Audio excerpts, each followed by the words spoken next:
At some point, a lot of men just stop. They stop calling people back, stop making plans, stop telling anyone what's actually going on. The conversations get shorter, the check-ins disappear. The friendships that used to feel easy start requiring more effort than they have to give. And eventually, they let them go. From the outside, it looks like they got busy, or maybe a little antisocial. The people around them usually assume it's nothing serious. But it's not nothing, it's a wall. And most men don't even know they're building it until it's already there. Today we're going to talk about why men stop talking to everyone, what's actually driving it, what it costs them, and how to find your way back before the wall gets any thicker. This isn't a rare thing. It's not something that happens to a small group of men with unusual circumstances. Research on male friendship and social connection consistently shows that men's social networks shrink significantly after their mid-20s. By their 30s and 40s, a large portion of men report having no close friends outside of their partner. And a significant number say they have no one they would consider truly confiding in. Not acquaintances, not work colleagues, no one they would actually call if something went wrong. That number is staggering when you sit with it, because it means millions of men are going through the hardest parts of their lives completely alone. Not because no one is around, but because they've closed every door that connection could come through. And the research on what that does to health, physical and mental, is just as stark. Chronic loneliness is associated with higher rates of depression, anxiety, heart disease, and early death. It is, by measurable outcomes, one of the most dangerous states a person can be in. So why do men keep building the wall anyway? Because they usually don't realize they're doing it. The wall doesn't go up all at once. That's why it's so easy to miss. It starts small. You cancel plans once because you're genuinely tired. You don't reschedule. There's always next time. Someone texts you and you mean to reply, but the day gets away from you. Then another day. By the time you respond, the moment has passed and it feels awkward to bring it back up. So you don't. A friend invites you somewhere and something inside you dreads it, not because you don't like them, but because showing up feels like performing, like you'd have to present a version of yourself that's fine, and you don't have the energy for that right now. So you say you're busy, and it's not entirely a lie.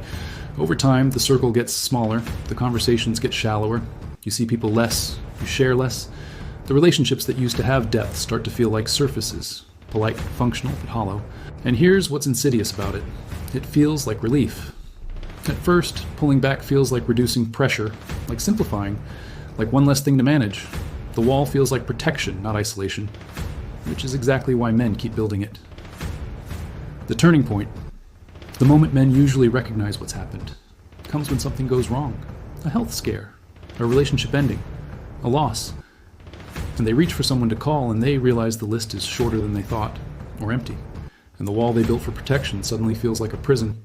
That moment of recognition is painful, but it's also where everything can start to change.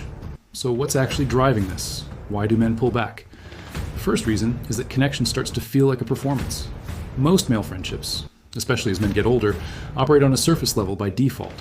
The conversations are about sport, work, news, plans. The emotional content stays low, which works fine when everything is fine. But when things aren't fine, the gap between what's actually happening and what you're allowed to say in that friendship becomes enormous. And showing up to a conversation where you'd have to pretend, where saying "I'm good" is the expected answer and anything else would make the room uncomfortable, starts to feel worse than not showing up at all. So you don't show up. Not because you don't value the friendship, but because the friendship, as it currently exists, doesn't have room for the real version of you. The second reason is shame. Men who are struggling, financially, in their relationships, professionally, emotionally, often pull back from the people closest to them because they don't want to be seen in that state. There's a specific kind of male shame that comes from not having things figured out, from not being the version of yourself you think you're supposed to be. And so instead of letting people in, you wait. You tell yourself you'll reconnect when things are better, when you have something good to report, when you've sorted it out. But things don't always get better on their own, and meanwhile, the distance grows. The third reason is that men were never really taught how to maintain friendships as adults. As boys, friendships form naturally, through proximity, through school, through sport, through shared time. Nobody has to try. But as adults, that structure disappears. Maintaining friendships requires intentional effort, vulnerability, and the ability to initiate. And those are things most men were never explicitly taught to do. So when the natural structures fall away, when school ends, when you move cities, when jobs change, the friendships don't automatically survive. They need tending. And a lot of men don't know how to tend them, not because they don't care, but because nobody ever showed them how. Here's what the wall actually costs over time. In the short term, it feels like simplification, Fewer obligations, less social energy required, more time for yourself. But isolation compounds. The longer you go without real connection, the harder it gets to re-enter. Every month that passes makes it feel more awkward to reach out. The gap grows wider. The story you tell yourself about why you can't reconnect gets more elaborate. And eventually the wall stops feeling like a choice and starts feeling like just how things are. Think about a man named Daniel.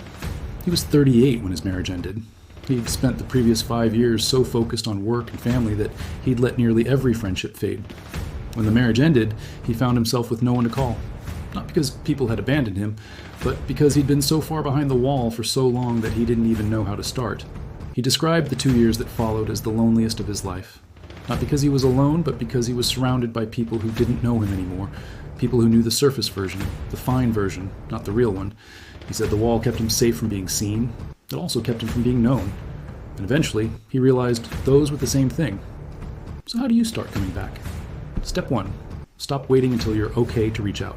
The instinct to wait, to reconnect only once things have improved, only once you have something good to report, is one of the most damaging patterns men fall into. Because the people who matter to you don't need you to be okay. They need you to be present. Reaching out when you're struggling isn't a burden on them. For most people, being trusted with the real version of someone is not a burden. It's the whole point of the relationship. Send the message. Make the call. You don't have to explain the whole thing. Just say it's been a while and you've been in your head. That's enough to open the door. Step 2. Lower the bar for what counts as connection. Men often have an all-or-nothing relationship with socializing. It's either a full evening, a proper catch-up, a significant conversation, or nothing. But connection doesn't require production. A 10-minute phone call on a walk, a voice note instead of a text, showing up to something even when you don't feel like it, and staying for 30 minutes. Small, low-effort points of contact accumulate. They keep the thread alive. And they're far easier to sustain than waiting for the perfect moment that never comes. Step 3. Let one person see behind the wall. Not everyone, just one. Pick the person in your life who you trust most and let them see something real. Not the whole thing, just one layer deeper than you usually go. You'll find that the conversation you've been dreading, the one where you admit that things have been hard, almost never goes the way you feared. Most people meet honesty with relief, because they've been waiting for you to drop the performance too. The wall isn't the problem. The wall was a solution. To pain, to shame, to the exhaustion of performing okay when you weren't. It made sense when you built it. But solutions that made sense once don't always make sense forever. And a wall that was built to protect you can quietly become the thing that's isolating you. You don't have to tear the whole thing down. You just have to make one opening, one conversation, one moment of letting someone see something real. That's how it starts. Not with a breakthrough, with a crack in the wall. If this video resonated with you, the next one goes into something closely related. Why men's friendships are so different from women's, and why that gap starts forming so early. It's one of the most eye-opening videos we've put together. It's linked right below.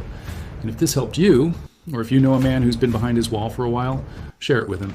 You don't have to say why, just send it. Sometimes that's the crack. Take care of yourself, I mean that.